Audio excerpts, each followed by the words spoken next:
Muito prazer, meu nome é Wander Garcia, eu sou advogado licenciado nos Estados Unidos e no Brasil. Sou fundador da Wander Garcia Law Firm, que é um escritório de advocacia especializado em direito imigratório.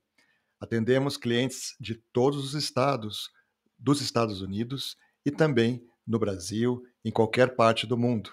Hoje nós temos um tema muito interessante, as pessoas falam muito desse visto. Quem quer vir para os Estados Unidos, quem quer ter um green card aqui, é o talvez o visto mais famoso, né? Que é o EB2. Temos dois tipos de EB2. Temos um EB2 que é o NIW, National Interest Waiver, em que você pede a green card sem ter que ter um empregador, tá? E tem o EB2 mediante o PERM, que é um processo de certificação trabalhista, vai ter que ter uma oferta de um empregador, e é isso que a gente vai ver hoje. Tem outros também, tem gente que não sabe, mas tem outros tipos aqui de EB2, tem mais dois, e a gente vai falar deles também. Muito bem. Então, para começar aqui, o que é, né, o EB2? O visto EB2 é um visto de imigração. Visto de imigração é aquele que te dá um green card. Green card permite a residência permanente nos Estados Unidos e ele vai se renovando eternamente. Você, claro, no meio do caminho você pode pedir a cidadania, né? E aí já não vai ser mais green card, vai ser o passaporte mesmo americano. Mas o green card tá tranquilo, ganhou o green card, vai até o fim aí, sem problema algum. É um visto baseado em emprego, então tem green card por investimento, tem green card por família, e esse aqui é um green card com base em emprego. Para que tipo de indivíduos? Para indivíduos que qualificam em uma das subcategorias permitidas, olha elas aqui, ó. Eu falei que são 4, né? Tem gente que acha que são só 2. E, né, só mais aqui, ó. Mas preencham um requisito essencial referente ao emprego. Então, eu tenho que ver se qualifica numa dessas 4 categorias e tenho que ver se tem um requisito essencial preenchido. Muitas vezes é uma oferta de emprego, muitas vezes é um outro tipo de requisito National Interest Waiver, mas sempre relacionado à questão de oferta de emprego, né? Se vai precisar, se não vai, como é que vai ser, se precisar e tudo mais, tá? Bom, então, em relação à qualificação, a linguagem adequada aqui é critérios de elegibilidade, né? E aí nós temos essas subcategorias aqui. Uma possibilidade de você qualificar para o EB2, né? É você ter um Advanced Degree Professional, ok? São profissionais com grau avançado. Então imagina alguém que tem um mestrado, né? Imagina alguém que tem um bacharelado e mais 5 anos de experiência progressiva naquela área. Esse é o primeiro caso, Advanced Degree Professional. Nós temos uma outra categoria que é Exceptional Ability Professionals, tá? Que são profissionais com habilidade excepcional. Aqui vai se ver se a pessoa tem pelo menos 3 critérios atendidos, tá? Tem uma relação de critérios, eu tenho que atender a pelo menos 3, e aí eu vou estar provando que eu tenho Exceptional Ability. Tem a outra, outro tipo de EB2 que é com base em Shortage Occupations Professionals, que são profissionais de ocupações em escassez, tá? Então aqui são 2 áreas hoje, né? Pode ser que vá ter mais, tem que ficar sempre atento. Tem o enfermeiro e tem o fisioterapeuta, ou a enfermeira e a fisioterapeuta. Essa área, essa profissão, essas 2 profissões, a imigração de antemão já está dizendo, olha, são ocupações em escassez, tá? Então eu quero dar um tratamento diferenciado, por exemplo, não vou exigir uma oferta de emprego, tá? Com todas aquelas requisitos adicionais, quer dizer, até tem que ter uma oferta de emprego, mas não vou exigir um recrutamento muito demorado, não vou exigir um labor certification, tá? Que é um processo que tem demorado mais de 1 ano. Então, é um tipo diferente de EB2, de subcategoria.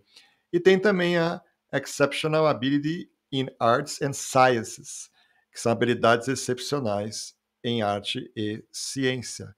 Tá? Esse aqui pouca gente já ouviu falar. Ele é estranho, né? Porque você fala assim, nossa, mas coisa de arte, por exemplo, isso aí é o EB1, né? Geralmente o EB1 é bom para isso, tá? É, e ciência, né? Também tem o EB1, tem o O1 também que vale para arte, vale para ciência, mas tem aqui também, tá? Acaba que bem restrito o caminho por aqui, parece que é mais fácil, mas na verdade acaba sendo bem restrito e pouca gente fala. Mas tem também esse caso, né? Essa subcategoria. Ok? Então, eu tenho que ter, então, uma elegibilidade em uma dessas subcategorias aqui, e eu tenho que ter um outro requisito relacionado à questão de oferta de emprego, tá? Então, uma vez que eu atendi um desses critérios de elegibilidade aqui, eu vou passar para a segunda etapa, que é entender se vai ter que ter oferta de emprego, e se tiver, como é que vai ser. E aí, quanto a esse requisito essencial, tá? Tem 3 situações. Tem uma situação que de National Interest Waiver, que é uma dispensa de oferta de emprego, né? Quem está querendo green card aí via EB2 não vai precisar trazer uma oferta de emprego, vai poder fazer um self-petition, né? Sem ter um empregador, uma dispensa, né? Dessa oferta de emprego por interesse nacional, tá? Tem uma outra situação, a gente já volta aqui, que é necessária uma oferta de emprego, e aí é uma oferta de emprego no meio de um Labor Certification, vai ter que passar por um Labor Certification, que é um processo que demora 1 ano, por exemplo, tá? Às vezes menos, tem durado bastante ultimamente, mas há uma tendência de diminuir esse período, né? De ficar menor.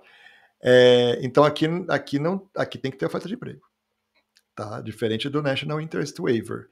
E mais, tem que ter uma oferta de emprego e vai ter que ter um processo de PERM, que se chama Labor Certification, que é um processo no Ministério do Trabalho, ou Departamento do Trabalho aqui, né, que chama, para ver se está tudo certo, né, com aquela oferta de emprego.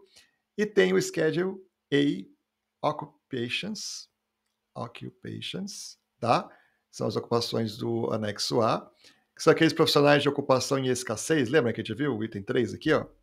Escassez, shortage, e são aqueles outros de habilidades excepcionais em arte e ciência que eu falei que é meio raro aqui, tá? Aqui é mais tranquilo porque tem que ter oferta de emprego, ok, mas não vai ter que ter um processo de 1 ano de labor certification. Então são 3 situações: renúncia total à oferta de emprego e mais um processo de certificação trabalhista demorado, e só uma oferta de emprego, uma coisinha ou outra a mais, que é o Schedule A Occupations. Por exemplo, você pega enfermeiro e fisioterapeuta, vai se aproveitar disso aqui, vai ser muito mais rápido o processo, tá? Ah, tem que ter oferta de emprego? Tem, mas bem tranquilo, o processo não tem que fazer um label certification gigante demorado nesse caso aqui. Tá? Então, basicamente, se eu tenho National Interest Waiver, é uma autopetição, sem oferta de emprego, sem certificação trabalhista, sossegado, só discutir mesmo se a pessoa tem habilidades excepcionais e se tem um national interest ali, né, envolvido, para renunciar, né, essa ideia de oferta de emprego, e tá tranquilo, ó. Tem que demonstrar nesse national interest waiver o mérito substancial e a importância nacional, né, do endeavor ali da pessoa também, bom posicionamento dela para avançar no empreendimento proposto, e interesse dos Estados Unidos em dispensar a certificação trabalhista no balance ali dessas situações. Isso vai ser aprofundado, porque esse é o elemento mais importante hoje no processo de EB2. A gente consegue tratar da questão da elegibilidade, dizendo que tem um advanced degree, por exemplo, tá? Mas chega aqui que está a subjetividade, a gente vai ter que entender melhor isso. O outro caso que eu falei, que é o EB2 puro, né, que vai ter que ter uma oferta de emprego aqui, ó, que é um patrocínio de um empregador, mais uma certificação do Departamento de Trabalho, né, federal, DOL, e essa certificação, ela vai, né, para ter, é necessário que antes você faça lá um recrutamento, né, que é um teste do mercado de trabalho, com múltiplos anúncios de trabalho, tá? Vai recrutar, vai colocar anúncio aí, mas em lugares bem escondidos, para falar a verdade, mas que a lei determina em lugar assim, bem jornal impresso, umas coisas assim, né? Tá? Vai ter que fazer uma determinação do salário adequado, né? Quem faz isso é o Departamento de Trabalho, vai dizer se o salário que está sendo oferecido pela empresa, né? Porque tem uma oferta de emprego aqui, não tem?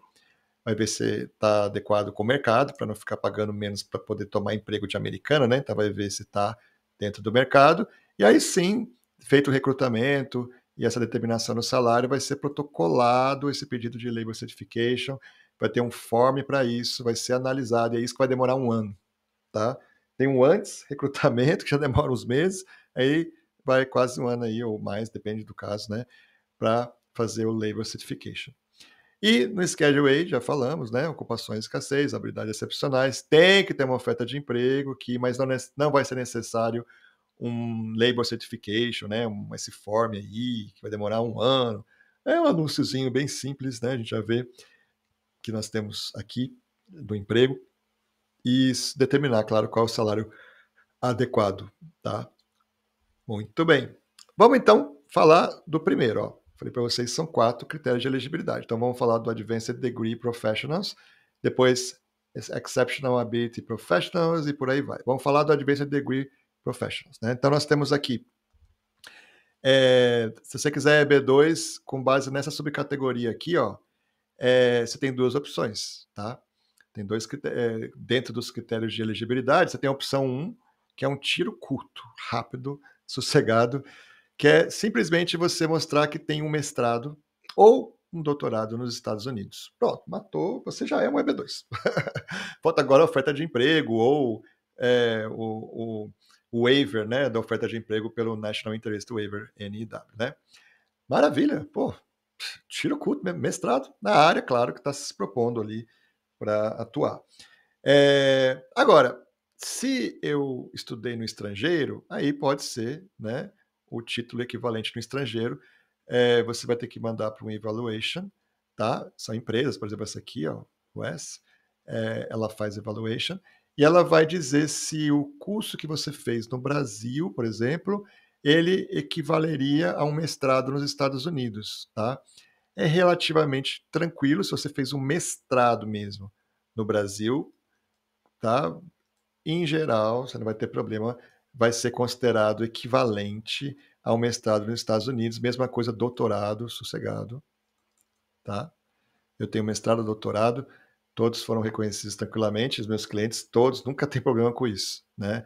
Aliás, consegui até fazer o pós-doutorado aqui, porque eu tinha o doutorado reconhecido, acabei também fazendo um outro mestrado aqui, um outro tipo de pós-graduação também, e foi ótimo, né? É bom, vem aqui estudar também, pega o green card, mas vem estudar também, sempre é legal. Em verdade, a lei aqui, ela menciona que para esse tiro curto aqui, que é um mestrado ou um doutorado, vale qualquer título acadêmico ou profissional após o bacharelado, tá? Vale qualquer tipo de título após o bacharelado. Nos Estados Unidos, após o bacharelado, tem esse aqui, ó, Graduate Certificate, tá? Eu tenho um, que é como se fosse uma pós-graduação lato sensu no Brasil, né? Eu tenho um Business Law, por exemplo, a respeito disso, tá? O que mais que tem após o bacharelado? O mestrado, né? Depois que você vira bacharel, esse aqui. O mestrado, eu também tenho um aqui que chama LLM. Eu fiz um LLM, eu fiz esse Graduate Certificate aqui em Business Law. E o doutorado. Bom, esse eu não fiz aqui, mas eu tinha no Brasil, mas aqui eu fiz o pós-doutorado na UCLA, né? Então, tudo isso, pós-doutorado, ele não é exatamente um título, né? São pesquisas de pós-doutorado que você faz. Então, foi bom até tocar nesse assunto por causa disso. O que eu tenho para te dizer de novo, que essas pessoas não estão abordando muito isso, é essa questão do Graduate Certificate. Isso aqui é um título, é um diploma, né? Claro, é um certificate, que é dado e tem que ter bacharelado para fazer isso, tá? Ele muitas vezes ele tem o tamanho de um mestrado, tá? Então, como ele é um título acadêmico após o bacharelado, se você não tem um mestrado, ou, né, a gente pode tentar entender se isso aqui qualifica. Tem que trazer, tem que ver o tamanho, a extensão, entender melhor o seu caso, mas eu sei porque tem muita gente que vem aqui nos Estados Unidos e faz esse tipo de certificate aqui, tá? Já a pós-graduação lato sensu no Brasil, tem a lato sensu e tem a stricto sensu, né? A lato sensu é aquela pós-graduação de menor, de 360 horas, não é muito voltado para dar aula, é muito mais prática. A pós-graduação lato sensu no Brasil não tem sido reconhecida aqui nos Estados Unidos como se fosse um mestrado, tá? Então você tem que ter feito mesmo um mestrado no Brasil para ir nesse tiro culto aqui, ó, mestrado ou doutorado, né? Se fizer no Brasil um mestrado, tá sossegado. Se fizer um doutorado no Brasil, tá sossegado. Só fazer esse evaluation aí. Mas pós-lato sensu não vai rolar. Difícil, né? Acontecer. Podemos tentar em algum caso mais específico aí, mas complicado. E cuidado com os MBAs da vida, que no Brasil o pessoal chama de MBA, mas na verdade é um pós-graduação lato sensu. Não vai dar certo, mas você tem que me trazer se você quiser que eu avalie para ver se daria no seu caso. Tem que entender horas, tem que fazer. Tem uma série de coisas que podem ser feitas para entender isso, tá? Bom, esse é o tiro curto, né? Poxa, mestrado, claro que é um advanced degree, né? Agora, o que poderia ser também avançado, um degree avançado? A lei pensou e falou: não, eu também vou dar uma segunda chance aqui. Um tiro que vai dar um pouquinho mais de trabalho, mas que eu acho que equivale a um mestrado. Então a lei americana acabou concluindo, né, que equivaleria a um mestrado se você tiver um bacharelado nos Estados Unidos, ou claro, um equivalente no estrangeiro, é só pedir aquela equivalência lá, né? Vai dar certo. Mais 5 anos de experiência progressiva na área de especialidade, na área do seu bacharelado, é claro, na área que você está se propondo para vir para cá para trabalhar. Então é mais ou menos assim, como se a lei dissesse, ó, ou você tem mestrado ou doutorado, no Brasil, nos Estados Unidos, aí no Brasil tem que trabalhar um pouquinho mais em cima disso, para pegar uma evaluation, ou você tem um bacharelado, tá? No Brasil, nos Estados Unidos, com evaluation no Brasil, claro, mas, né, somado a 5 anos de experiência progressiva na área de especialidade após, claro, o bacharelado. Aí é como se a lei dissesse, não, isso para mim é como se fosse um mestrado, né? A pessoa, pô, 5 anos de experiência, isso aí já, né? Pós-graduou naquilo, né? Vamos dizer assim. Ok. Então, essa experiência equivaleria ao mestrado, por isso que a lei traz, né, como suficiente para você provar o Advanced Degree. E aí está provado isso aí, basta você ver se tem que ter oferta de emprego ou National Waiver, aquelas coisas todas. Essa experiência, né, deve estar diretamente relacionada ao campo de trabalho proposto. Então, não adianta se você se formou em química e depois a sua experiência foi em TI, né? Vai ficar um pouco complicado, porque não tem conexão uma coisa com a outra, tá? Tem que ser na área que você se formou, então bacharelado em química e depois 5 anos de experiência progressiva atuando como químico, né? Tá? Aí sim. A profissão deve exigir ao menos um bacharelado como requisito de entrada nos Estados Unidos. Então, você transporta a situação sua para os Estados Unidos para trabalhar como químico aqui, tem que ter bacharelado? Tem? Ah, então tá bom. Então cumpriu o requisito. Os 5 anos de experiência progressiva, né, na área de especialidade e após o bacharelado. Não pode ser antes, não. Tem gente que quer colocar antes, né, de um estágio, uma coisa ali. Não, não pode. Após o bacharelado. Não precisa ser contínuos. Às vezes você trabalha 4 anos, dá um período aí sabático, uma coisinha assim, ou questões pessoais, né? Não faz nada, e depois você trabalha um 5º ano. Bom, ok, não tem problema, não há problema você ter gaps por motivo pessoal, por exemplo. E essa experiência progressiva significa o quê? Né? Que você está crescendo em responsabilidades, né, no seu trabalho, na complexidade no seu trabalho, nas habilidades. Então tem a ver com estar progressivamente, né, ganhando mais experiência, tá? Isso é muito importante, porque de repente tem gente que acha que é só, né, o advogado colocar lá e provar que a pessoa trabalhou 5 anos como engenheiro. Tá, mas como é que foi esses 5 anos? Ela andou para frente, andou para trás, né? Entendeu? Então a gente tem que falar um pouquinho desse período, explicar que foi uma experiência progressiva, que foi melhorando, que foi fazendo coisas mais difíceis, mais complexas, ganhando mais responsabilidade. É tranquilo, mas assim, se não fizer isso, vai estar lá com um problema, né? Que vai gerar um RFI e pode gerar a reprovação do caso. Então a gente é muito cuidadoso. Cada requisito que tem na lei a gente desenvolve e coloca documento. Aí o oficial olha e fala, bom, esse aqui tá cumprido, né? A documentação necessária aqui, né, para essa primeira subcategoria, Advanced Degree Professional, né?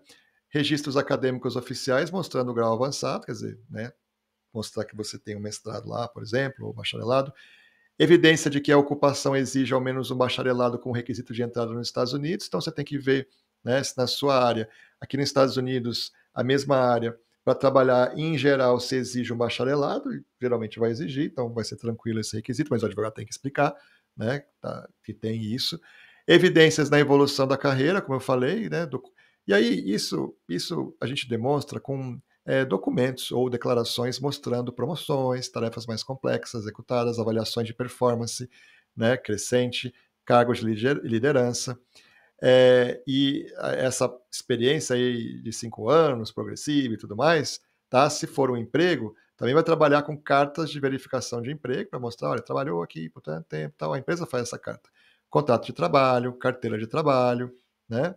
Confirmando esse período. Prestação de serviço, vai ter contrato de prestação de serviço, você vai mostrando que foi fazendo vários contratos nesse período, notas fiscais, declarações, registro de trabalho em órgãos públicos, né? E tudo mais. Então, às vezes, se você tem que fazer ser engenheiro, alguma coisa, né? Às vezes você é um engenheiro autônomo, você não tem um empregador nesses 5 anos. Então, você tem que provar que você fez projetos. Então, você é engenheiro civil, né? Tem lá o seu órgão da engenharia, né? Que cuida da sua profissão. Você simplesmente vai ter que ir no site da entidade licenciadora e você tem que colocar lá, né? Os trabalhos que você está fazendo. Aliás, até um dever legal, né? Você tem que colocar lá cada trabalho que você está fazendo, cadastrar o trabalho, tá? E aí são uma das maneiras de provar esses 5 anos de experiência, tá? Outras são contratos que você assinou com um profissional liberal. Isso tem que ser, quando não é emprego, tem que ir demonstrando isso. E declarações também de pessoas que contrataram você e tudo mais. Então, exemplos aqui de Advanced Degree Professional, né? Então, por exemplo, é um indivíduo com bacharelado, né, em engenharia civil, tendo trabalhado como engenheiro civil, por exemplo, estrutural, em uma construtora por 5 anos. Ok, bacharelado, mais 5 anos de experiência, tá? Claro, tem que ser experiência progressiva, tem que explicar e tudo mais.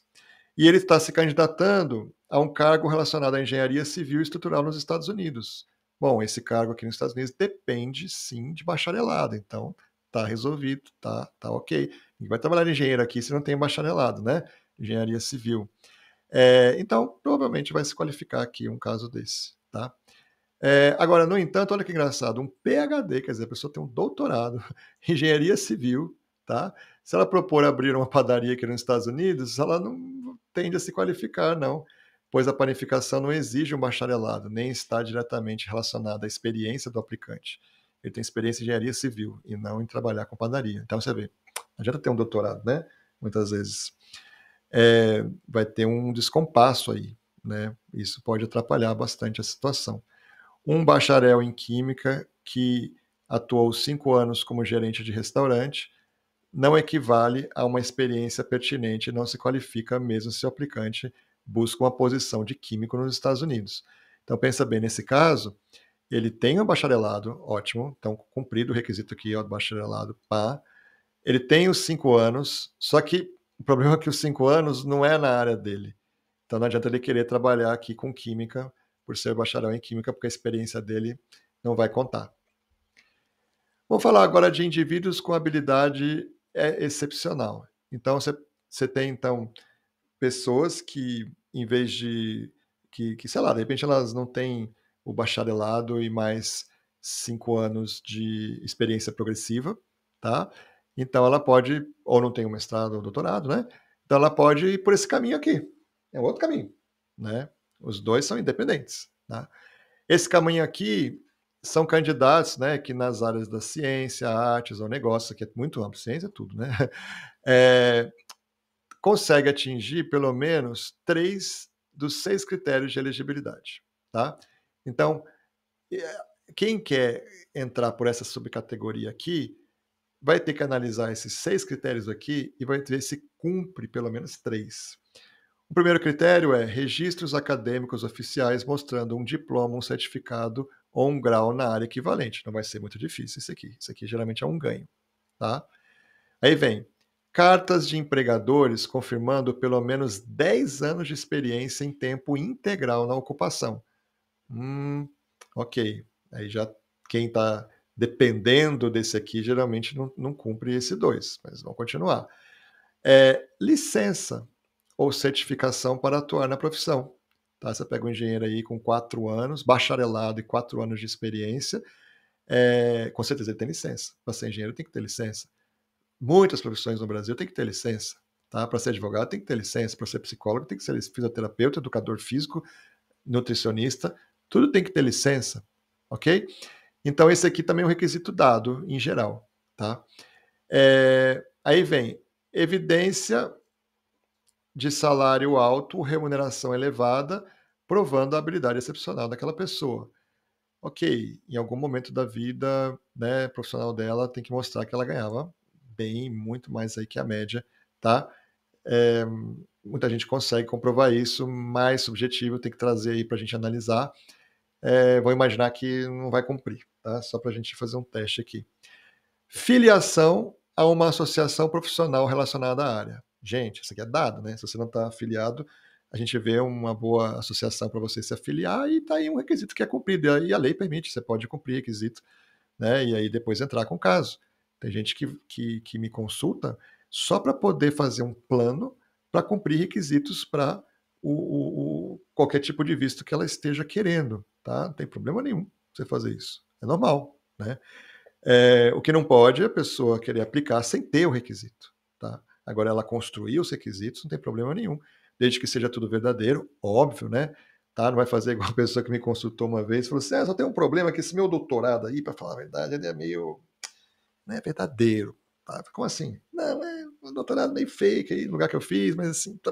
Eu falei, poxa vida, né? Você tá de brincadeira comigo. Então, não vale, sem chance. Né? Aliás, claro, fiquei super preocupado com essa pessoa aí, acabou que nem teve nenhuma contratação, tá? Porque, poxa, o advogado ele não pode trabalhar com a mentira de jeito nenhum. Aqui nos Estados Unidos, a pessoa pede o bar, né, que é o OAB do Brasil, num instante, né? Não é ético também, não é correto, né? Tudo errado. Então, a gente sempre trabalha com a verdade e dentro dessa verdade é possível você construir o requisito com o tempo. Né? Às vezes eu falo, olha, não está dando ainda, não vai dar para aplicar. Eu deixo bem claro que eu não vou poder aplicar, né? Infelizmente, mas eu sempre abro a porta para a gente discutir o que dá para fazer para a pessoa, depois de alguns meses, depois de um ano, por exemplo, ela ter um caso sólido, que vale a pena. Tá? Então, sou muito sincero, entrar com um caso que não está legal, é antiético, é ilegal, para falar a verdade, e um caso que está quase lá, tudo bem, a lei permite, né, que você entre um caso que está em pequena dúvida ali, você explica para o cliente qual é a pequena questão que tem, que pode dar problema, mas mesmo assim eu tomo muito cuidado, tá? Sem contar o karma disso aí, você está brincando com a vida de alguém, tá? Então assim, prefiro não pegar, de verdade, eu não quero ficar responsável por uma coisa assim, que vai me fazer mal, né, como ser humano. Tá? Então você está mexendo com a vida da pessoa, a pessoa tá parando tudo da vida dela. Tá deixando de ser promovida, de buscar novas oportunidades, contando ali que uma coisa vai dar certo, que as pessoas prometem isso, aquilo. Não tem condições, eu não consigo trabalhar com isso. Então tem que ser caso sólido. Tá? Se não tiver sólido ainda, eu ajudo a virar sólido, e quando tiver sólido, aí eu topo aplicar, minha pessoa querendo, né? Obviamente. Então, nós temos aqui esse requisito, que é o da associação profissional, que dá para ser construído, ok? Não é um requisito muito forte, o requisito da associação profissional, ou da associação, né, lá no EB1, né, e no O1, que nem é gera um green card, é um visto, mas de não imigrante, é muito mais difícil. Você tem que provar uma barreira de entrada dificílima naquela associação, tá? Aqui é um requisito muito mais fácil de cumprir, mas tem que consultar um advogado para entender direitinho qual associação vai funcionar bem. Então aí, já tem 3, ó, que são relativamente comuns, normais de conseguir aqui, tá? E aí um outro, né, que é o reconhecimento por realizações e significantes contribuições na área por pares, né, que são colegas, entidades governamentais, organizações profissionais e empresas privadas, tá? Esse pouco mais subjetivo, alguma coisa muito diferenciada que você fez, que gerou uma contribuição mensurável, tá? Significativa mesmo para a empresa que você trabalhou. Dá para trabalhar aqui também, sempre tem alguma coisa que a gente já fez, e aí entender como narrar isso, quais são as cartas que vão comprovar isso, quais são as provas independentes também que vão comprovar isso.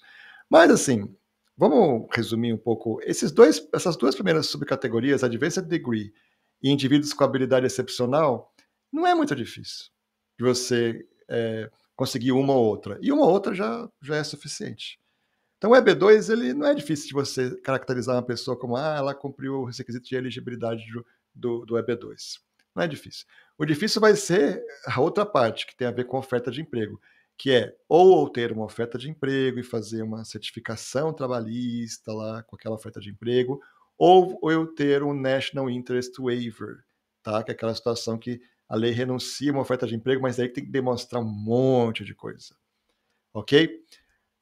Nós temos também, só para você saber, esses 6 critérios de elegibilidade aqui, ó, eu tenho que ter 3, né? Pode ser que alguns desses aqui não se apliquem à sua área. Por exemplo, quem está na área de TI, vou falar a verdade, não tem licença, entendeu? Eventualmente tem uma certificação, né? Então, se eu tiver uma área que é normal, tem uma certificação, ok, eu vou apresentar essa certificação aqui, tá? Mas vai ter áreas dentro daqui que nem certificação tem, tá? Então, você vai falar, olha, esse requisito aqui não se aplica à minha área, né? Por exemplo, tem áreas que não requerem diploma, tá? Tem áreas que não faz sentido ser associado a uma associação, não é uma coisa normal, tá? Então, toda vez que tiver um desses critérios que você fala assim, olha, na minha profissão isso não se aplica, você pode usar uma evidência comparável, né, que seria uma permissão para o aplicante usar feitos comparáveis quando qualquer dos 6 critérios não se apliquem totalmente à sua profissão, tá? Aí como é que eu faço para usar isso? E o advogado, às vezes, ele tem lá uma patente não está aqui, por exemplo, né? Mas pode entrar aqui no 6, né? Tem situações que o cliente fala assim, eu tenho entrevista, já dei entrevista, não tem aqui nenhum dizendo ter dado entrevista, né, sobre você numa mídia de grande porte. Mas aí tem algum desses itens aqui que você fala, não, isso aqui não se aplica à minha profissão, não tem isso aqui na minha profissão, por exemplo, licença, né? Você pode trazer, então, uma entrevista que você deu, que seria um critério comparável, né? E essa que é a ideia aqui. O primeiro requisito é você explicar por que o critério padrão não se aplica à sua profissão.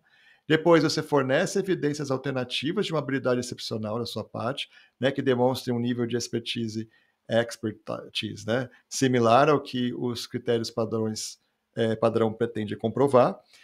Você tem que manter o alto padrão de habilidade, reportagem sobre você é um alto padrão, tanto é que é um padrão exigido no EB1, é um dos critérios do EB1.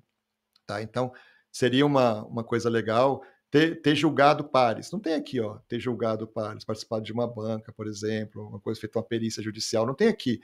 Mas julgar pares é um dos requisitos do EB1, então ele tem um alto padrão, então você pode usar, né, se você julgou o trabalho de alguém, você pode usar aqui num desses critérios dizendo que um deles não se aplica à sua profissão e provando por que não se aplica. E, obviamente, continuar satisfazendo pelo menos 3 de 6 critérios, né? Você continua tendo que ter 3. Aqui alguns exemplos, né? De que tem área que às vezes não tem pesquisa, né? Mas você é associado a uma associação, tá?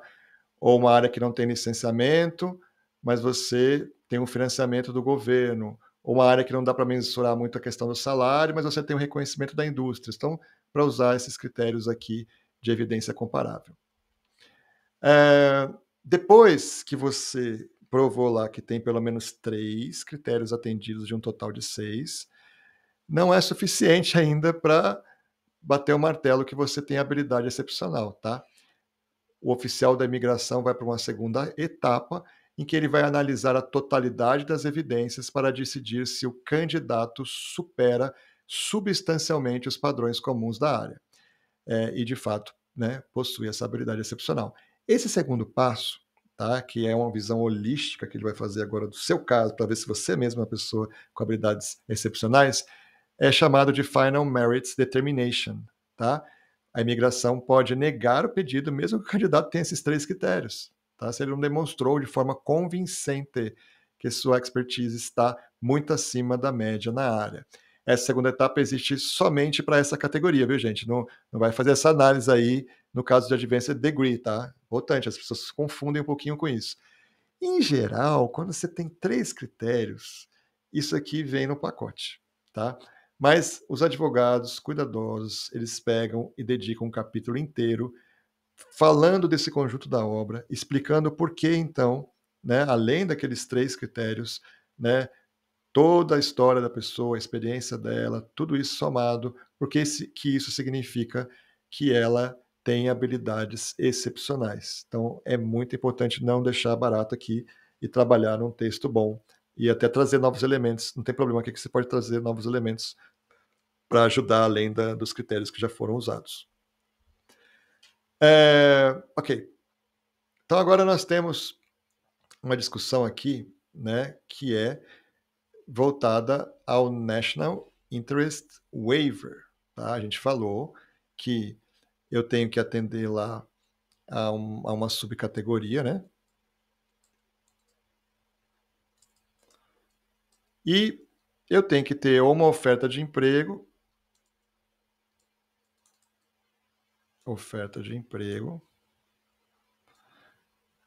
ou e a oferta de emprego tem que ter um perm, né? Muitas vezes um processo para analisar isso aí, ou um waiver, que seria uma renúncia do poder público de eu ter que oferecer uma oferta de emprego para eu conseguir o green card, né? E aí, como eu estava dizendo, em geral, no EB2NW, que as pessoas falam tanto e entram, que é mais fácil, seria mais fácil porque não tem que ter oferta de emprego, conseguir ser um advanced degree, tá? Ou conseguir aqueles 3 de 6 critérios lá que mostram habilidades excepcionais, não é muito difícil, tá? Não é muito difícil. Não é aí que está geralmente o problema, tá? O problema está em que, se a pessoa não tem a tal da oferta de emprego, ela vai ter que partir para essa NW aqui, a não ser que ela seja de enfermagem ou de. Né, tem um outro caso lá que é um pouco mais simples, uma oferta de emprego mais simples, né? Fisioterapeuta e tal. E aqui, nesse National Interest Waiver, vai ter uma dificuldade, sim, tá? De trabalhar com isso, com a imigração.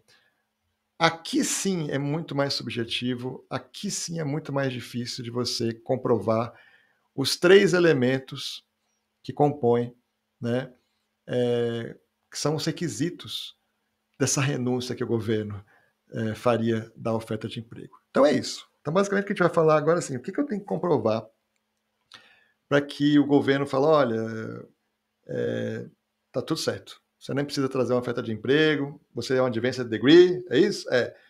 Você também faz jus ao National Interest Waiver, ou seja, a uma renúncia de interesse nacional a que você tem que trazer uma oferta de emprego aqui. Tá? A lei não dá muito detalhes sobre o que é isso, né? É muito vago. E aí, os Estados Unidos ele trabalha muito com a lei escrita, mas também, e tem muitas leis imigratórias escritas, né? Imigração tem muita lei, né? Lei escrita mesmo. Mas no common law, que é o direito americano, o direito inglês, tem muitas leis feitas pelos tribunais, né? Tá?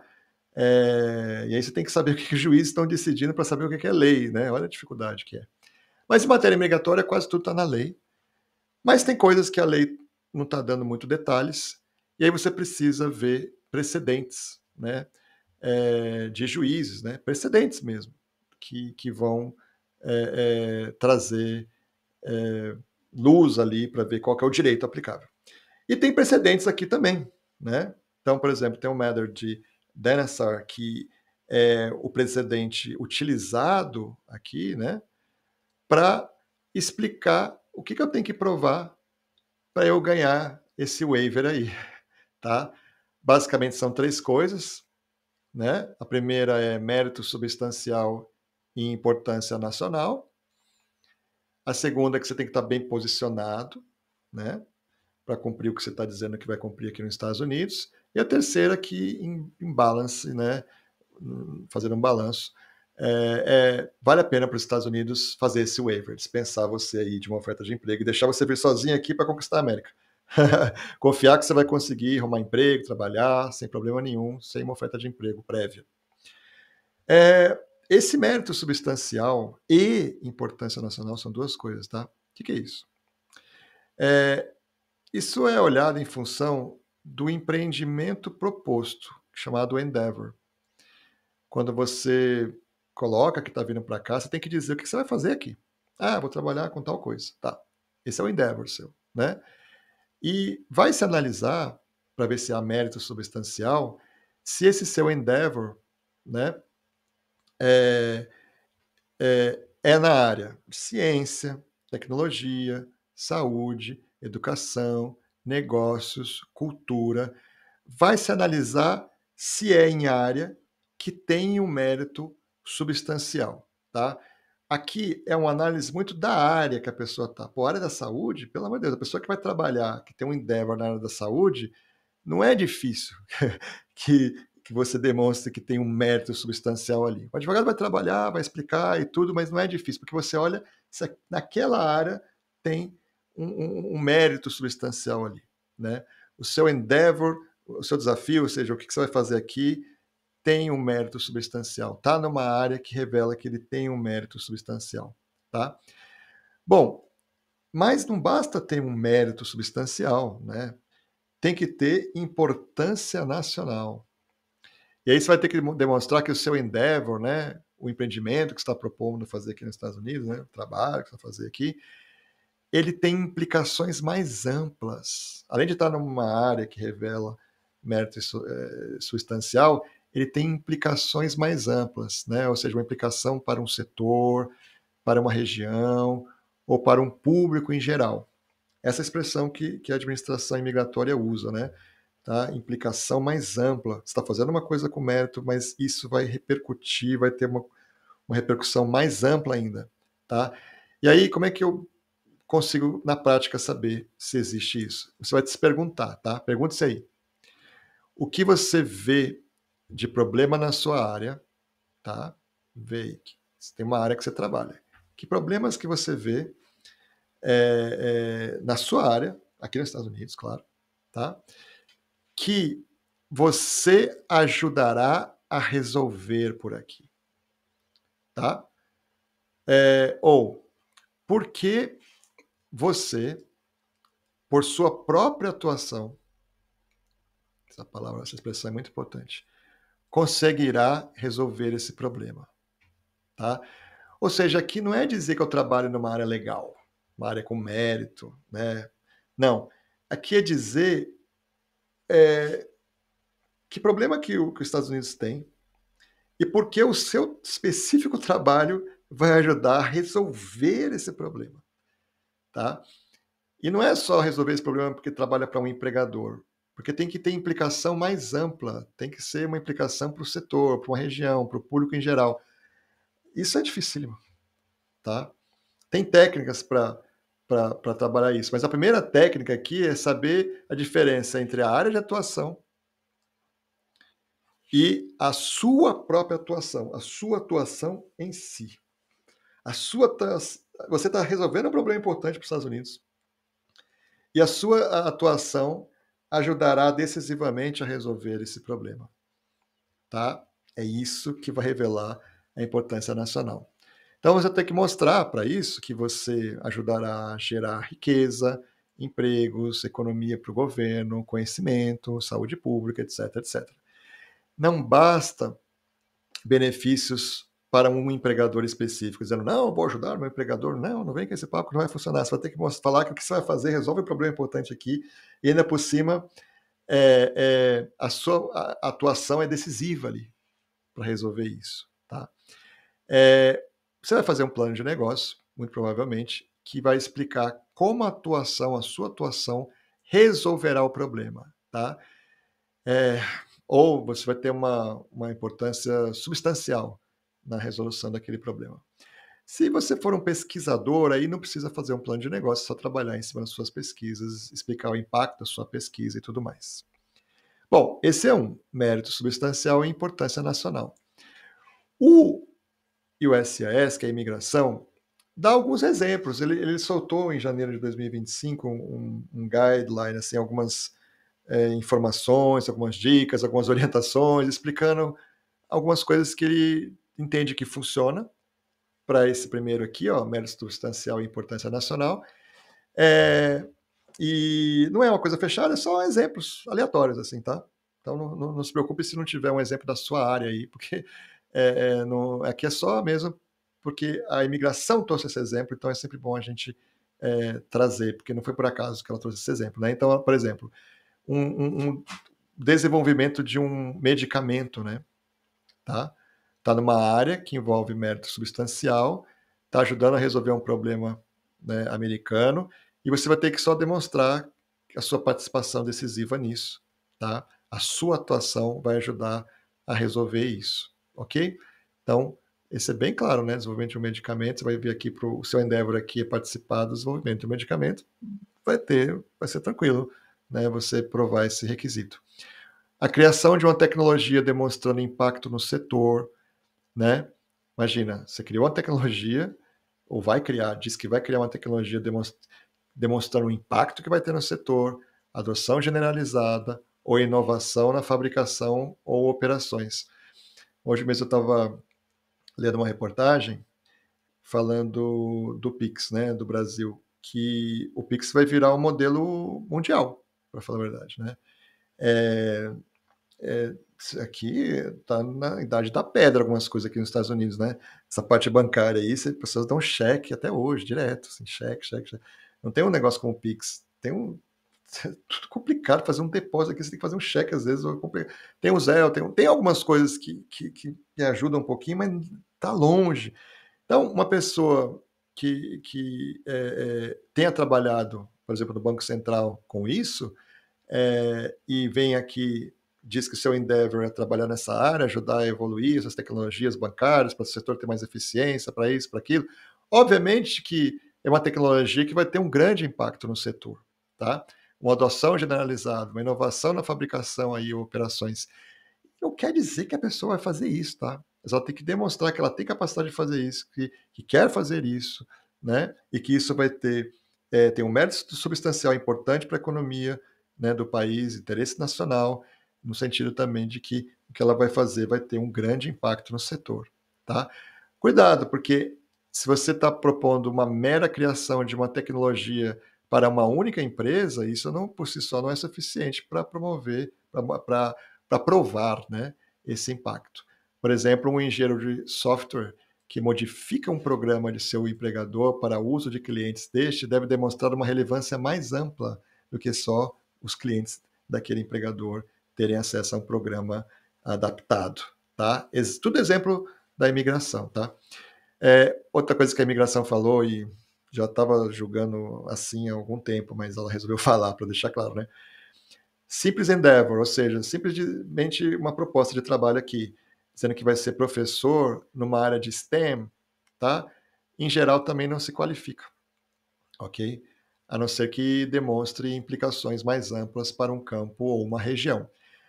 Existe uma ideia nesse precedente aí que é utilizado de que quem está na área de STEM, que é ciências, né, tecnologias, engenharia, matemática, essas coisas, quem está nessa área está com meio caminho andado, está quase resolvido aí que a pessoa vai conseguir esse waiver, tá? Mas obviamente que a coisa foi ficando mais aprofundada e tem que ser mais do que dizer que a pessoa eu sou engenheiro, então eu sou STEM. Não basta isso, né? Tem que mostrar que ela vai fazer alguma coisa que vai ter um impacto no setor e o papel dela vai ser decisivo. Mas tinha gente que achava que um professor da área de STEM, só de dizer, olha, você é professor nessa área, que estava tudo resolvido. Mas é o contrário, não se qualifica. Tá? A não ser que ele diga que vai ser professor de alguma coisa que vai ter um impacto, né? Ele ensina uma coisa que ninguém ensina aqui, numa área que vai precisar e que é importante, tem mérito e blá blá blá, vai ter um impacto mais amplo. Então, cuidado, professores, tem que buscar uma outra linha aqui para conseguir um green card. Trabalhar em ocupação de alta demanda nacional, por si só, é insuficiente. Tá? Ou seja, o mero shortage na área não tem sido considerado o suficiente para mostrar interesse nacional. O que é isso? Quando tem pouca gente tem uma oferta de emprego grande numa dada área e pouca gente aplicando. Por exemplo, o americano não gosta muito de engenharia, né? De área de química, de física, de STEM. É impressionante. Eles vão muito para a área de humanas. Nossa, tudo vai fazer humanas, ciência política, não sei o quê, para depois fazer direito, para depois fazer psicologia, enfim, letra, não sei o quê. O estrangeiro é o que mais faz a área de STEM, né?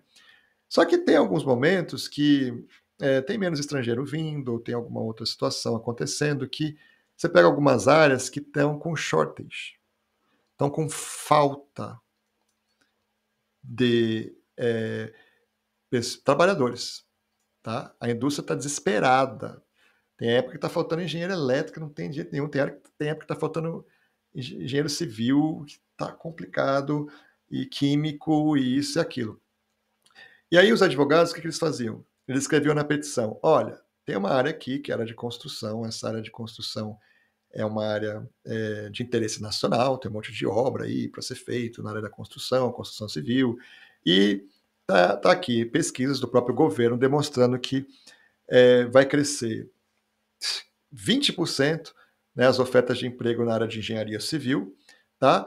E as faculdades estão diminuindo 1% ao ano o número de pessoas que fazem engenharia civil, e já estava com shortage, vai ficar com shortage maior, então é de interesse nacional trazer mais engenheiros civis para os Estados Unidos. Até um certo momento isso funcionava. De repente veio a imigração agora e falou, olha, de um tempo para cá a gente resolveu que isso não funciona mais, né? E não adianta ficar com esse papo de que está em alta o emprego, tem pouco americano aqui hábil para trabalhar com isso, e dizer que tem shortage na área, a área é importante, portanto, você conseguiu o waiver. Não vai dar. Tá? Então, não é uma técnica boa mais, e a gente tem que conviver com isso e usar a técnica adequada. Um empreendedor não atende esse requisito se abrir uma empresa de consultoria num setor de alta demanda ou iniciar um negócio numa indústria importante se não comprovar o impacto mais amplo. Mesma coisa, se o empreendedor está dizendo que está abrindo uma empresa numa área de demanda, todo mundo precisando daquele serviço, daquele produto, também não é suficiente para dizer que isso é de interesse nacional. Agora, uma coisa que eu tenho para te dizer, e lendo, né, essas orientações aí da imigração, é que é muito mais fácil conseguir aqui se você trazer empreendedorismo, tá? Você quer um waiver de oferta de emprego, pensa bem, tá? Pensa bem, se você está querendo um waiver de uma oferta de emprego, então você veio aqui empreender, né? Tá? Não tem lógica isso? Já quando é o outro que você usa uma oferta de emprego, aí é emprego, né? Então, toma um pouco de cuidado. Funciona melhor projetos e business plan, claro, se você tá se oferecendo aqui, o seu endeavor tem a ver com empreendedorismo na sua área, claro, empreendedorismo na sua área. Aí, além de você ter que ter mérito substancial e interesse nacional, você tem que provar que está bem posicionado para avançar no empreendimento proposto, tá? Ou seja, você tem que apresentar evidências concretas, convincentes, que você tem uma formação acadêmica muito boa, que ela te torna bem posicionado para chegar lá no que você está se propondo, né? Habilidades, expertise, você registra conquistas que você fez, publicações, patentes, quando é o caso, né?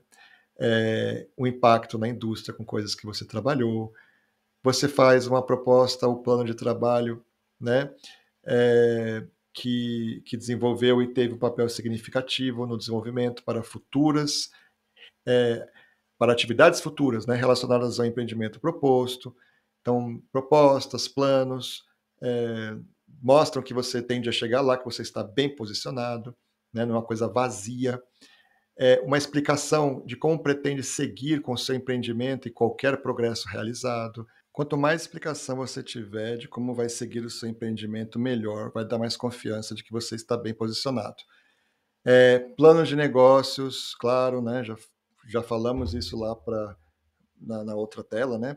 Para a questão do mérito substancial e interesse nacional, e aqui também o plano de negócio vai ser muito importante, tá? Sempre acompanhado de provas adicionais, provas independentes, né, comprovando que você está realmente bem posicionado, você já fez algum trabalho semelhante antes, por exemplo, você mostra, tá?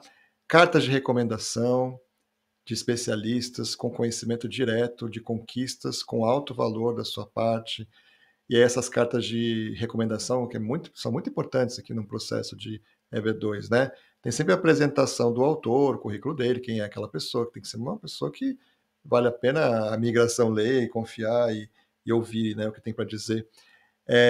Aí, como essa pessoa conheceu o seu trabalho e exemplos da sua excepcionalidade, casos concretos mesmo que aconteceram que mostraram que você superou desafios, teve uma contribuição original e consegue resolver aquele tipo de problema, tá?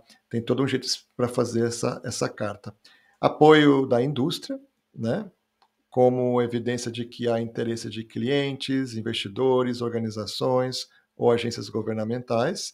Então, de repente, você tem alguém que quer investir no seu negócio, a gente pega a proposta da pessoa, ou uma carta dessa pessoa, ou clientes que falaram: olha, assim que tiver disponível aquele serviço, aquele produto, eu tenho interesse. Então, isso ajuda, vai mostrar que você está bem posicionado. É criatividade, gente. O que te mostra que está bem posicionado? Tudo isso aqui, ó. Seu passado, sua formação, as propostas, explicações, planos de negócio, cartas de pessoas dizendo isso sobre você, apoio da indústria, interesse de cliente, de investidores, etc. E outras evidências independentes, né, que possam ajudar a cumprir aí esse requisito. Alguns exemplos e orientações também do USIS para esse número 2, bem posicionado, né? Ó, um PhD numa área de STEM, relacionado a tecnologias críticas para o país ou a segurança nacional, é um fator forte para determinar a capacidade de avançar no empreendimento. Tá? Então, está entendendo que um PhD realmente, né, entraria muito aqui, ó, formação acadêmica e tudo, é algo que deixa a pessoa bem posicionada, né? Faça PhD. É o que eu digo, 5 anos, né? Para conseguir meu doutorado, meu PhD. Para um endeavor de empreendedorismo, uma petição sólida deve demonstrar como o sucesso passado se traduz em um plano claro de crescimento contínuo, detalhando conquistas que tenham atraído interesse de clientes potenciais, investidores ou atores da indústria. Olha aqui, ó, vai ter um campo só para isso aqui, né? Que a gente vai ter que escrever, demonstrar, ver o que pode colocar aqui para mostrar o que eu fiz no passado vai se refletir no que eu quero fazer, no que eu digo que vou fazer. A imigração valoriza evidências concretas do potencial de mercado, de criação de empregos e projeções de crescimento de receita. Experiência geral de trabalho por si só pode não ser suficiente para justificar a criação de um negócio na consultoria, tá? Então não é porque você trabalhou numa área que você vai dizer que está bem posicionado para ser consultor, né? Por exemplo, um gerente de banco não pode dizer que eu fui gerente de banco, agora eu vou abrir uma consultoria para bancos. Não, né? Tá? Então tomar um pouco de cuidado com as coisas aqui. E por último, depois que você mostrou, número 1, lembra? Mérito substancial e interesse nacional. Número 2, que você está bem posicionado para cumprir lá o que você está propondo. O governo vai fazer um teste de balanço, tá? Vai fazer um balanço entre o interesse dos Estados Unidos em dispensar a certificação trabalhista, né? E o que você trouxe ali como endeavor, né? Com as suas características, se você está bem posicionado, vai fazer um balanço, né? O candidato deve provar que dispensar a certificação trabalhista beneficia a economia, tá? A sociedade ou a segurança nacional dos Estados Unidos, mais do que seguir os requisitos tradicionais do mercado de trabalho. Uma maneira que tem aqui, né, para matar de vez esse teste de balanço mostre no caso concreto que a certificação trabalhista, ou seja, tem que ter uma oferta de emprego e passar pelo Ministério do Trabalho, isso que é certificação trabalhista, é impraticável com base em suas qualificações ou empreendimento proposto. Exemplos.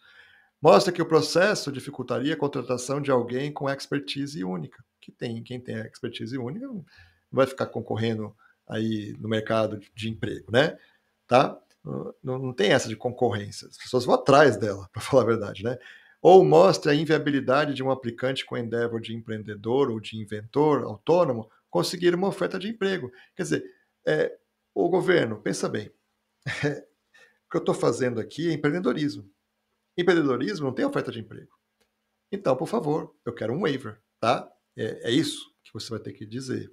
né, dizer que é inviável, mais delicado, né, um pouquinho, mas aí você vai dizer: "Gente, você quer que eu tenha uma oferta de emprego? Mas como? Se eu estou me propondo a fazer o empreendedorismo aqui", tá. Eh, Mera escassez de mão de obra no setor não atende a esse balance, já tínhamos falado isso, a não ser casos muito específicos. Descreva como suas contribuições beneficiam os Estados Unidos, mesmo que existam trabalhadores qualificados disponíveis, tá. Você pode dizer assim: "Olha, eu não vou roubar emprego de americano, tá? Pelo contrário, o que eu vou fazer vai gerar mais crescimento econômico e mais criação de empregos. Isso é uma coisa lateral, tá? Isso não resolve o problema de interesse nacional, mas ajuda aqui nesse teste de balanço. Destaque qualquer urgência que justifique a dispensa de certificação trabalhista, como um benefício nacional que tem alta prioridade no momento, tá? Situações de urgência, né? O país está precisando de pessoas, às vezes tem a época que tem uma crise na área da saúde, né?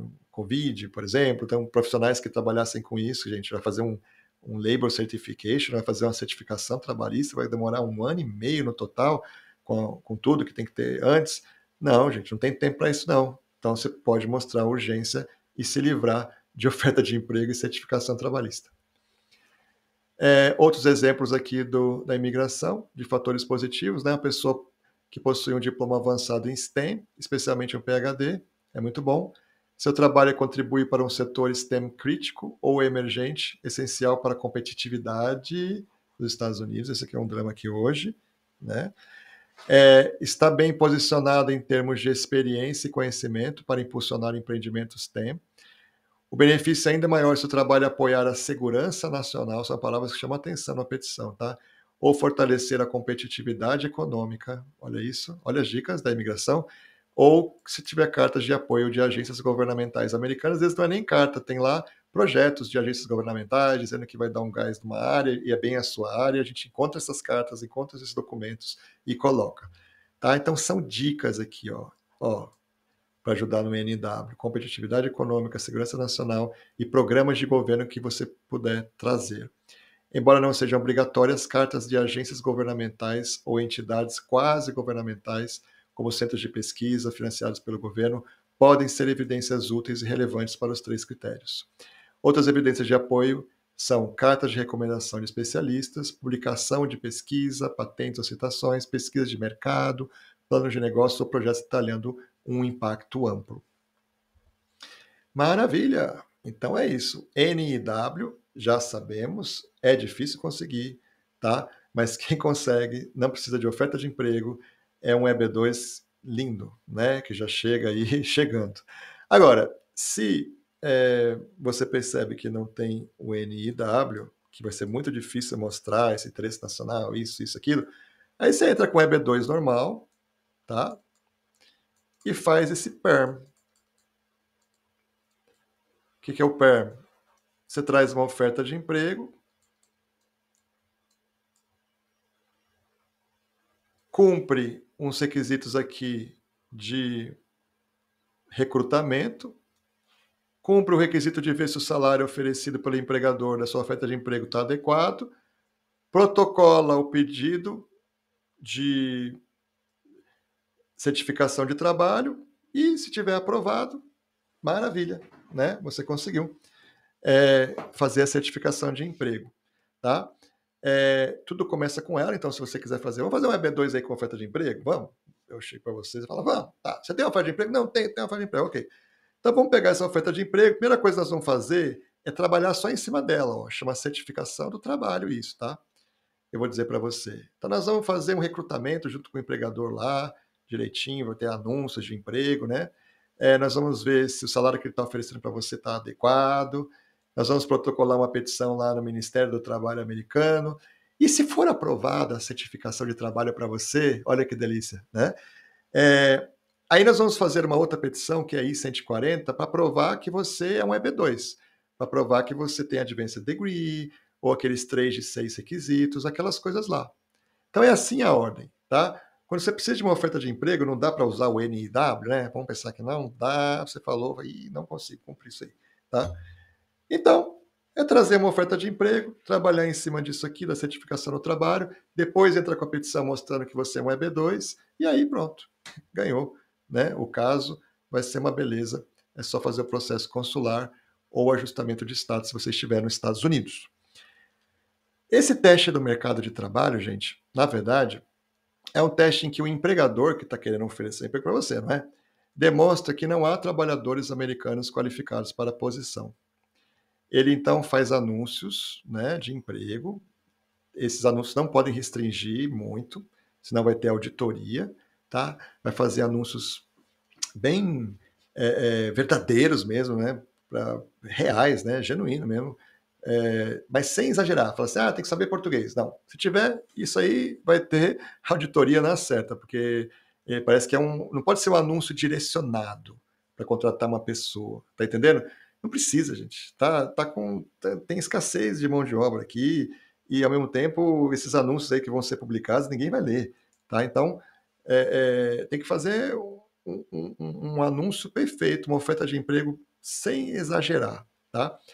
Então, a pessoa que está querendo te empregar, ela vai ter que fazer esse tal do recrutamento, né, que é um teste de mercado de trabalho e tal, e ela vai fazer anúncios em jornais impressos, né, de grande circulação na cidade. E na parte de classificados e por 2 domingos. Então, eu moro em Los Angeles, então aqui seria no LA Times, por exemplo. Tá?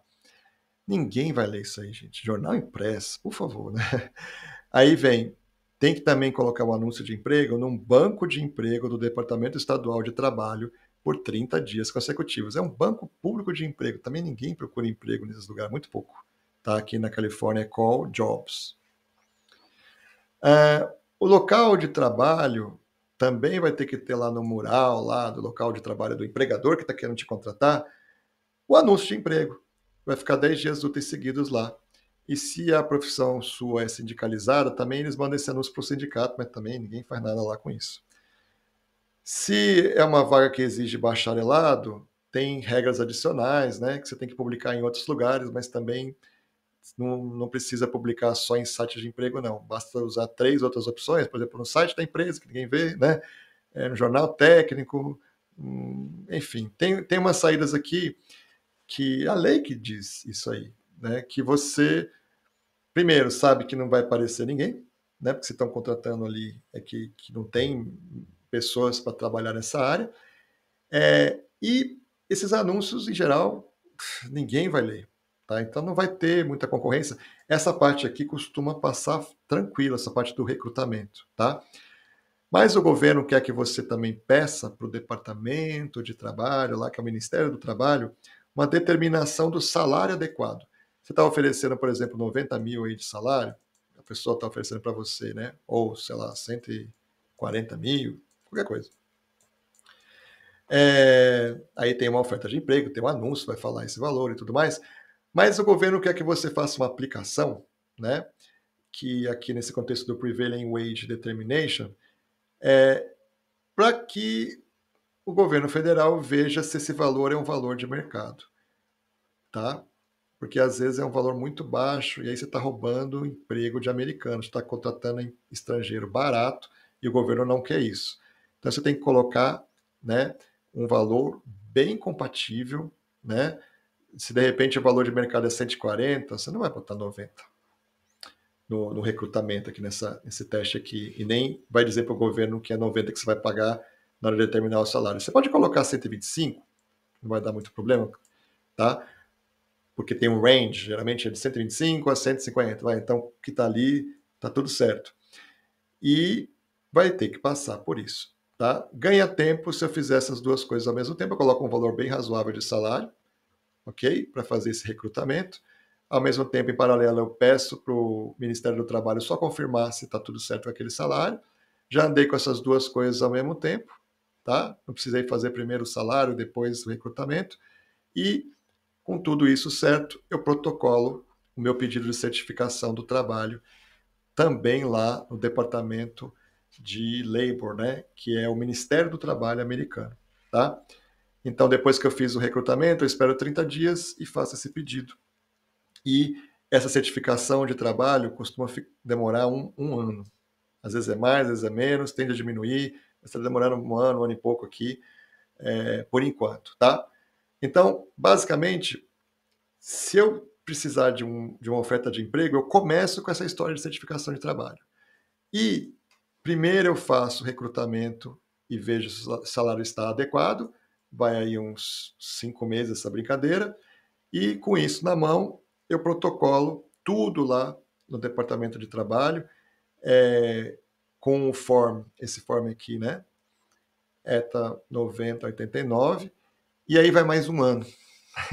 Aí, somando tudo, você está falando de 1 ano e meio aqui, pelo menos, tá? Essa aqui é a questão de quando você tem que ter uma oferta de emprego. Se fosse no NW, esse 1 ano e meio estava cortado. Você poderia, em vez de entrar com certificação de trabalho, já entrar direto com o quê? Com a petição I-140, falando do EB2. Uma vez que eu fiz, né, essa certificação de trabalho e ela foi aprovada, olha aqui, ó, foi aprovada, né? Aí sim eu faço a petição em 140, aí começa a ser parecido com o processo do EB2 NIW, né, que começa direto com isso. Não tem essa... O EB2 normal, né, precisa do que vinha antes. O NIW não precisa. Então, aprovado por... O empregador submete o formulário I-140 à imigração, comprovando que a vaga é genuína e foi aprovada pelo Departamento de Trabalho. O candidato atende aos requisitos do cargo e a empresa tem capacidade financeira para pagar o salário oferecido. Tá? Em geral, se você já trabalhava na empresa, você está nos Estados Unidos, você já trabalhava com F1, com OPT, autorização de trabalho, alguma coisa, não tem problema, ela tem capacidade financeira, ela vai só manter você no trabalho, né? Ou se você não trabalhava lá, tem que ver se ela tinha um lucro líquido, né, que é o net income, ver lá no imposto de renda, ver a situação também do ano, se ela tem lucro suficiente, dinheiro sobrando para contratar você. Ou se tem um saldo positivo entre ativo e passivo, e empresas que têm mais de 100 funcionários, é fácil, só o financeiro da empresa dizer que está tudo certo, que ela tem condições de pagar. E essa parte da capacidade financeira está facinho, né? Não é necessário ter lucro positivo todos os anos, mas uma evidência sólida de capacidade financeira é muito bom aqui. E aí vem o passo final, que é o ajuste de status ou o processamento consular. Então vamos só lembrar aqui, ó. Se você tem um EB2 normal, que não é NW, primeiro vem o quê? PERM. Pelo menos 1 ano e meio. Tá? Segundo, vem petição I-140, para ver se você tem aqueles requisitos de elegibilidade, Advanced Degree, Exceptional Ability, blá, blá, blá, né? Se a empresa tem capacidade financeira e tudo mais, tá? Aí vai um tempo aqui, ok? Você pode pagar o Premium Processing, $2.805, vão julgar em 15 dias. Se fosse no NIW, tem Premium Processing, mas são 45 dias. E aí, depois que você foi aprovado aqui, ó, aí vem a terceira fase, que é fazer o ajustamento de status. Se você já está nos Estados Unidos, chama AOS, Ajustamento of Status, né? Ou processo consular. Tá? Então é isso. Passo final, ó, ajuste de status ou processamento consular. Se o candidato está nos Estados Unidos, tendo status, submete o Form 485 quando o priority date dele for corrente. Se o candidato está fora dos Estados Unidos, faz processo consular na embaixada no consulado também, quando o priority date for corrente. Sobre esse priority date. Priority date, gente, é a data que reserva a sua posição, né, na fila para pedir ajustamento de status, para marcar entrevista consular ou para expedir o green card. Então, priority date é importante daqui para baixo, ó, tá? É quando você já ganhou o I-140, para ver se você já pode entrar com ajustamento de status ou processo consular. Às vezes você ganha o processo, tá? Demorou 1 ano aqui, demorou, sei lá, mais 1 ano aqui, ok? E às vezes você tem que esperar mais um tempo para poder fazer o ajustamento de status ou o processo consular, tá? Esse que é o ponto, né? Obviamente você pagou o Premium Processing mais rápido aqui, mas às vezes ainda tem um tempo do Priority Date para você entrar com esses dois. Tem uma data, né? Então até eu vou pegar um exemplo aqui para você. Imagina que você vamos pegar um caso aqui de EB3, EB2, né? Que a gente está vendo aqui o EB2 com PERM, não é isso? Tá? Quando você entrou com aquele form ETA 9089, que é do PERM, lembra? Primeira fase? A data em que ele foi recebido lá pelo Ministério do Trabalho, essa data, tá? Vamos colocar a data aqui, ó.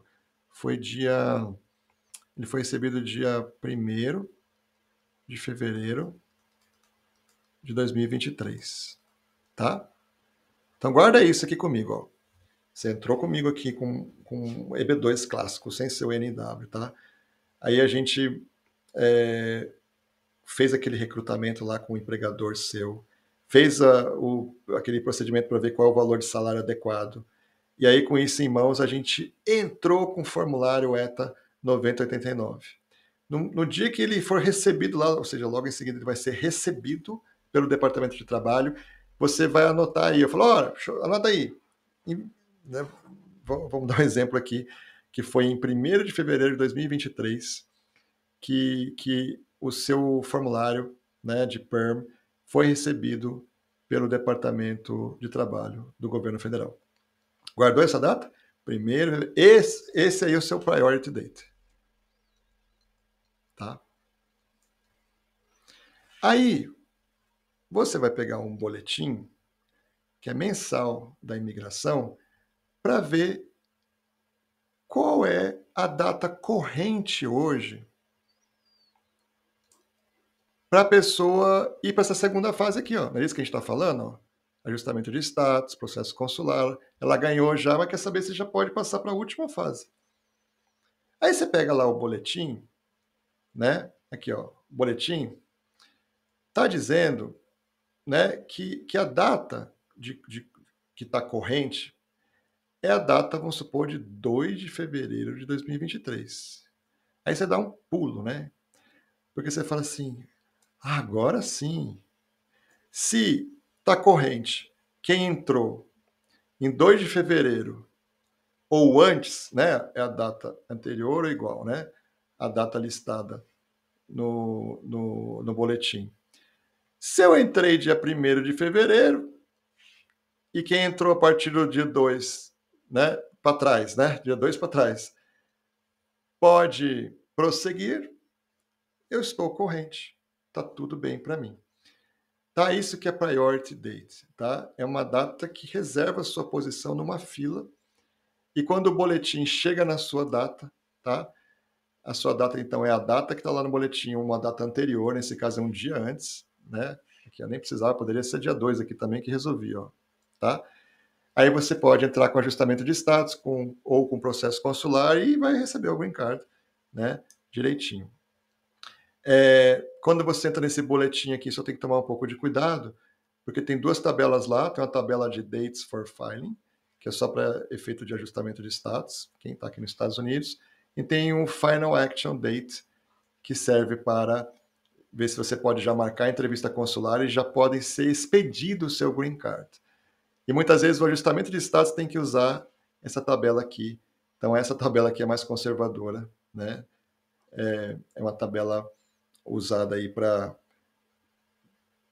marcar entrevista, para ver se você já pode ter um green card expedido, e muitas vezes também para ver se você já pode fazer o ajustamento de status. Tem que olhar lá no site do governo para ver qual data que eu vou usar, se essa tabela aqui, que geralmente é um pouco melhor, ou essa tabela aqui, tá?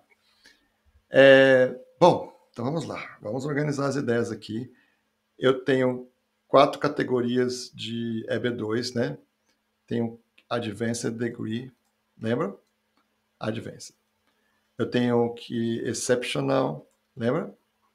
Ability, que é 3, requisitos de 6, né? E eu tenho uma nova aqui que é Schedule A. O que é isso? Você lembra? A Schedule A é aquela situação em que você tem ou áreas, né, que tem uma escassez de mão de obra, né? E aí nós temos quais são as áreas? Enfermagem e fisio, né? Fisioterapia. Ou de habilidades excepcionais em artes, tá? E ciência, tá?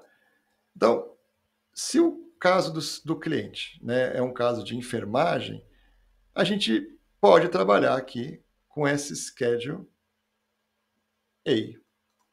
Vai ter algumas facilidades. Por quê? O Schedule A requer oferta de emprego. Ele não é um NIW, ele requer uma oferta de emprego. Mas nessas áreas, gente, não é difícil conseguir uma oferta de emprego. Tá? Mas ele não requer aquele negócio que demora 1 ano e meio, né? Que é o Labor Certification, que é a certificação de trabalho. Não requer. Requer uma coisa muito mais simples, que você peça para o governo dizer se o salário que você está pagando está adequado, que você publique o anúncio daquele emprego no aviso interno lá no local de trabalho por 10 dias úteis, lá no mural lá da empresa, notifique o sindicato, se for uma profissão sindicalizada, e coloque num jornal de grande circulação na cidade num domingo, uma vez só, né? Dentro aí dos 180 dias antes de você entrar com a petição I-140. Aqui é só isso. Não precisa entrar com aquele processo de 1 ano e meio. Porque assim, no normal, na certificação de trabalho, você tem que fazer essa parte do recrutamento e ver se o salário está adequado, e depois que você entra com a certificação que demora 1 ano e meio. Aqui não, é só essa primeira parte, que é um recrutamento simples, um anúnciozinho besta, né, tranquilo, uma determinação no salário que você pede lá, para o governo dizer se está bom, se está correto, e acabou. Não tem a certificação trabalhista aqui. Olha que coisa boa. Então, olha só, aquele teste amplo de mercado, com recrutamento gigante, com mais anúncios, com mais formalidades, e tá, a certificação trabalhista, aquela que você entra depois, não são necessárias aqui. Ótimo, né? O governo tem interesse em rapidez. São áreas que está faltando profissionais. Enfermagem, fisioterapia, né? É uma delas. E no caso de artes e de ciência, é porque é muito complicado trabalhar com oferta de emprego nesse tipo de situação que envolve arte e ciência mais voltada para pesquisa. Então, acaba que entra também, não dá para dizer que está faltando mão de obra, mas é difícil fazer uma certificação trabalhista nesses casos. Então, o empregador aqui não precisa realizar o teste tradicional de mercado, já falamos, não precisa apresentar aquele form e esperar 1 ano e meio. O pacote aqui ó, do Schedule A é só esse PWD, que é mostrar que o salário tá de mercado, o Form I-140, que é para mostrar que cumpre os requisitos aí para aquele EB2, com as evidências, né? Uma oferta de trabalho alinhada com o valor de salário que deveria ser, e um aviso de emprego, né? Um avisozinho aqui, ó, tá? Uma publicação bem simples, né? Um jornalzinho bem simples, é bem tranquilo aqui, se for Schedule A, tá?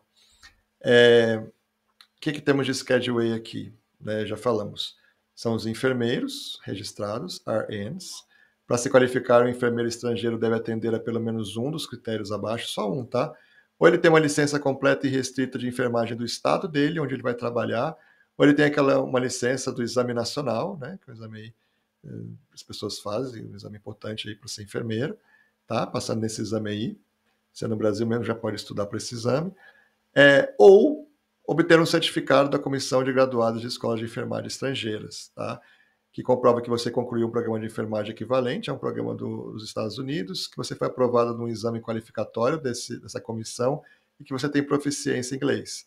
Isso aqui parece ser mais interessante, né? Fazer esse exame nacional, estuda, prova de marcar X aí, então acho que vale a pena, né, investir nisso, porque mostrando que é enfermeiro e tem esse requisito aqui, ó, passou nessa provinha aqui, tá?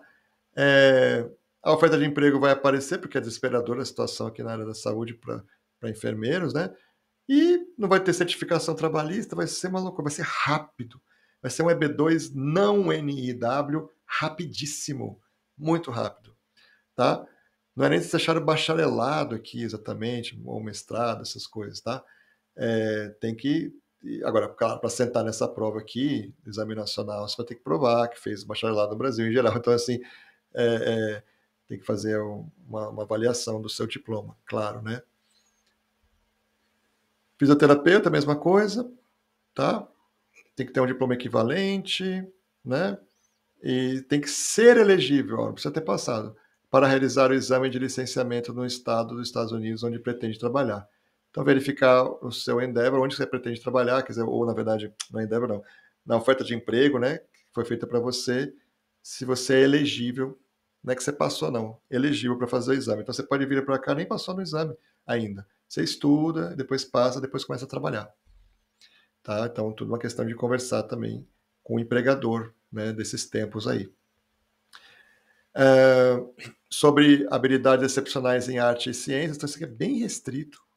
Tá? Arte e ciência geralmente vai para o EB1, né? Até EB2 NW, tem algumas situações, obviamente, né, que vão caber, o O1. Aqui,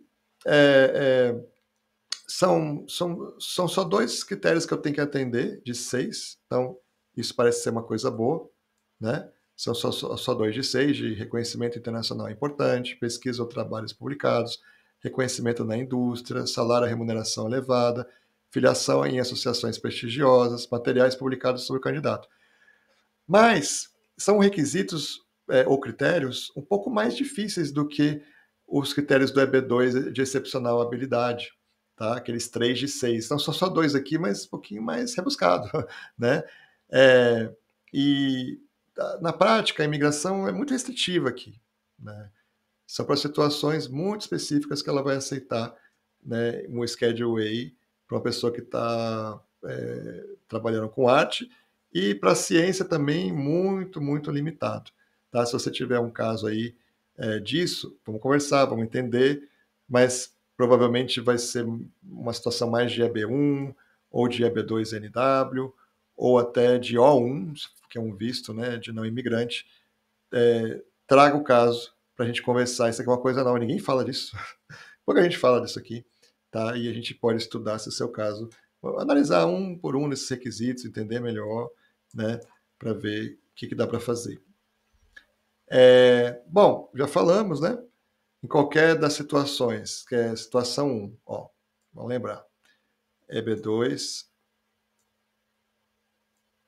NW. Tem só a petição I-140, certo? Situação 2, EB2, normal, vamos dizer assim. Aí tem o quê? Primeiro tem um PERM. Lembrando que o PERM é precedido de recrutamento, né? E daquele verificação do salário se é adequado. E depois vem petição I-140. Tá? Lembrando que no EB2 normal, se vocês usam o Schedule A, não tem o PERM, mas tem um pouquinho de recrutamento e tem o valor do salário e depois a petição 140. Tá? Bom, mas o que eu faço então no EB2NW quando eu tenho a petição I-140 aprovada, né? O que eu faço? Ou aqui, quando eu tenho o primeiro PERM aprovado, depois a I-140 aprovada. Bom, eu vou fazer ou o processo consular ou ajustamento de status, a gente já falou disso. Processo consular para candidatos que estão fora dos Estados Unidos, tá? Então, depois da aprovação da I-140, eu vou agendar uma entrevista no consulado do ZEL no Brasil, quando a minha priority date estiver corrente. E aí vou apresentar documentos e responder algumas perguntas durante a entrevista. A entrevista aqui é mais ligada com antecedentes criminais, né, com o exame médico, tá? Já foi decidida a sua petição em 140, ok? É mais tranquila a entrevista aqui. O advogado treina o cliente para essa entrevista, tem que estar preparado para tudo aqui, tá? Mas é mais tranquila. O ajustamento de status, né? Aprovou aí 140 aqui ou aqui, e você já está nos Estados Unidos com o visto válido, ou seja, você está aqui, por exemplo, com F1, estudante, H1B, tá? De trabalho, O1, sei lá. Você vai, né, depois de aprovada a petição em 140, submeter o formulário I-485 para o ajustamento de status, que é o pedido de green card, efetivamente, né?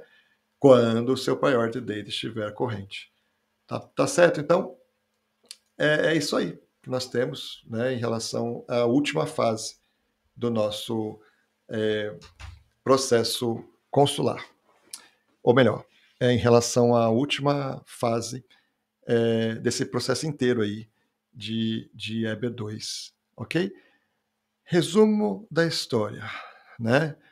Nós temos o EB2NW, que é um sonho de consumo porque não tem que ter oferta de emprego. Porém, é muito complicado comprovar os requisitos para ter um waiver dessa oferta de emprego, que é o NIW, é o National Interest Waiver. Tem que trazer o caso, analisar, ser bem rigoroso para ver se dá. E se der, fazer um trabalho primoroso, detalhe mesmo, do detalhe, para não deixar nenhum ponto sem nó, nenhum fio desencapado. Essa que é a ideia aqui, porque o oficial ele fica procurando pelo em ovo ali, né? Então você tem que fazer um trabalho perfeito, que ele fala, nossa, tá tudo que precisava falar, ele falou, né? E o que não podia falar, ele não falou, porque isso também. A pessoa começa a ver com um papo hoje em dia de que, tá com muita demanda pela profissão minha, né, do cliente aqui, nossa, não, isso não se deve mais falar, tá? Então tem isso. Agora, tem o EB2 com PERM, que aí tem que ter uma oferta de emprego, tem que ter aquele negócio do salário, recrutamento, e o processo inteiro de PERM, que vai 1 ano e meio aí essa brincadeira aí pelo menos, que é tranquilo, porque não é difícil ser um EB2. Né? Você pode ser Advanced Degree, lá com bacharelado e 5 anos de experiência, né? Ou só com mestrado, mais nada, não precisa mais nada, entendeu? Ou aqueles 3 de 6 requisitos que são tranquilos, tá? O desafio, nesse caso, é que você precisa de uma oferta de emprego, tá? E aí, esse é o desafio, né? Como é que eu vou conseguir uma oferta de emprego estando no Brasil? Quem está aqui nos Estados Unidos e fez um curso, estava com F1, conseguiu uma autorização de trabalho pelo OPT, ou está com outro visto aqui, vai ter mais facilidade de conseguir uma oferta de emprego. E aí o EB2, né, é bem válido, para falar a verdade, o EB2 com PERM, né?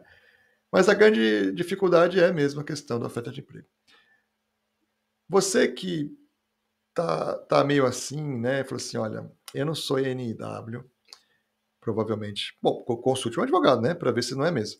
Mas vamos pensar que chegue a essa conclusão. Eu não vou conseguir oferta de emprego para efeitos de EB2 aí, não vai dar certo não. Estou no Brasil, como é que eu vou conseguir isso? Está complicado. Olha, dá uma olhada no vídeo do EB3, tá?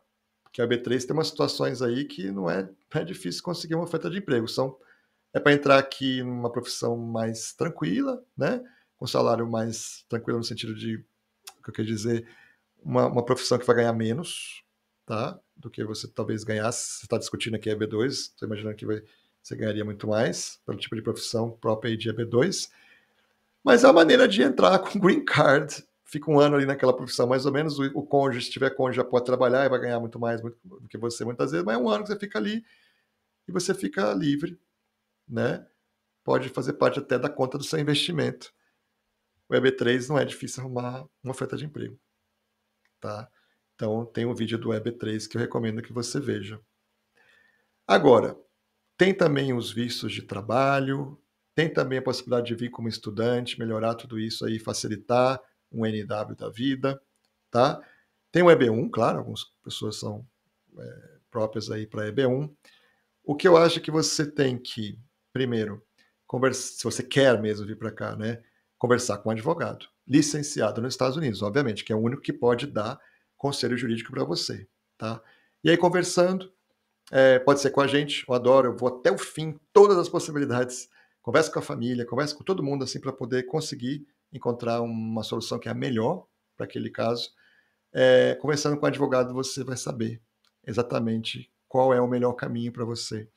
E você vai poder decidir com muito mais propriedade. Ok? Então conte com a gente, tem nossos contatos aqui, marca uma consulta, vamos conversar e falar desse projeto de vir para cá, para os Estados Unidos. Um grande abraço e até mais.